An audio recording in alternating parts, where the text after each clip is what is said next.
এই পৃথিবীর সবচাইতে বড় সাগরের নাম হচ্ছে প্রশান্ত মহাসাগর। আর এই প্রশান্ত মহাসাগরের সবচেয়ে গভীরতম জায়গার নাম হচ্ছে মারিয়ানা ট্রেঞ্চ। এই মারিয়ানা ট্রেঞ্চের গভীরতা প্রায় 36,000 ফিট অ্যাপ্রক্সিমেটলি। আর এই পৃথিবীর সবচেয়ে বড় যে পাহাড়টা মাউন্ট এভারেস্ট, এটার উচ্চতা প্রায় 29,035 ফিট। তাহলে মাউন্ট এভারেস্টকে আস্ত তুলে ধরে এনে প্রশান্ত মহাসাগরের সবচেয়ে গভীর জায়গা মারিয়ানা ট্রেঞ্চের উপর যদি ছেড়ে দেওয়া হয়, পুরো পাহাড়টা পানির নিচে তলিয়ে যাবে। তার উপরেও আরো পানি থেকে যাবে প্রায় 7,000 ফিট। এই পৃথিবীর দ্বিতীয় গভীরতম মহাসাগরের নাম আটলান্টিক মহাসাগর, যেটার সবচাইতে গভীর জায়গার নাম পোয়েটোরিকো। এই পোয়েটোরিকোর গভীরতা প্রায় 33,000 ফিট। গোটা পৃথিবীতে স্থল হচ্ছে মাত্র 30 ভাগ, 70 ভাগ হচ্ছে জল।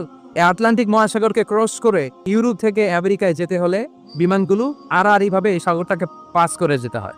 আগে যেত কনকর্ড, যেটা ঘন্টায় বিমানটা 1000 মাইল বেগে চলতো। ওই বিমানটা দিয়ে পাশের দিক থেকে এই পাশ থেকে ওই পাশটা ক্রস করতে 4 ঘন্টা লেগে যেত। তার